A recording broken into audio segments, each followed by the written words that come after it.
கர்த்தருக்கு ஸ்தோத்திரம். காலை மன்னா. ஒரு தேநீர் கோப்பைக்குள் உண்டாகும் புயல். தண்ணீர்களை தமது கைப்பிடியால் அளந்தவர் யார்? தேவன். ஏசாயா 40:12. சோதனைகளின் வழியாக கடந்து சென்று கொண்டிருக்கிறவர்களை இவ்வசனம் மிக அதிகமாக ஊக்குவிப்பதாயிருக்கிறது.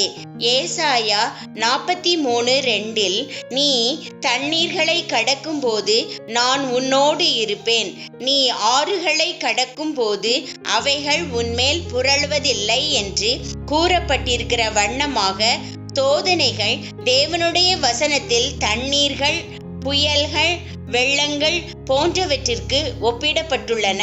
உலகம் முழுவதிலும் உள்ள தண்ணீர்கள் எல்லாம் நம்முடைய சர்வ வல்ல தேவனின் கரத்தின் கைப்பிடிக்குள் அடங்குமாயின், சமுத்திரத்தில் உள்ள தண்ணீரில் ஒரு சொட்டு தண்ணீரை போல மாத்திரம் இருக்கும் நம்முடைய சோதனைகள் நம்முடைய ஆவிக்குரிய ஜீவியத்தை எவ்விதத்திலும் பாதிக்கவோ அழிக்கவோ முடியாது.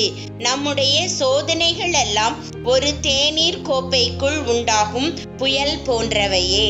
அருமையான தேவ பிள்ளையே, உன்னை ஒரு பலத்த கரம் தாங்கிக் கொண்டிருக்கிறது என்பதை நீ ஒருபோதும் மறந்து விடாதே. என் நீதியின் வலது கரத்தினால் உன்னை தாங்குவேன். ஏசாயா 41:10. நம்முடைய அன்புள்ள கர்த்தரின் கரங்கள் மிகவும் விஸ்தாரமானவையாகவும் வல்லமையுள்ளவையாகவும் இருப்பதால் எந்த பிசாசும் நம்மை அவருடைய கரங்களில் நின்று பறித்து கொள்ள முடியாது. நாம் நம்முடைய தாழ்வான நிலையை பார்ப்பதை விட்டுவிட்டு நம்முடைய தேவனுடைய மேன்மையை நோக்கி பார்ப்போமாக. நாம் நம்முடைய பலவீனத்தை பார்ப்பதை விட்டுவிட்டு நம்முடைய தேவனுடைய பலத்தை நோக்கி பார்ப்போமாக. நாம் நம்முடைய குறைபாடுகளையும் இயலாமையையும் பார்ப்பதை விட்டுவிட்டு தேவன் நமக்காக வைத்திருக்கும் எல்லையில்லா கிருபையை நோக்கி பார்ப்போமாக.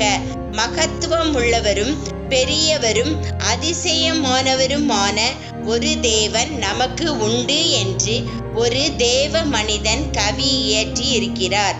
அந்த தேவன் நம்முடைய ஜீவியத்தையும் அதிசயமானதாக மாற்றுகிறார். ஆமேன்.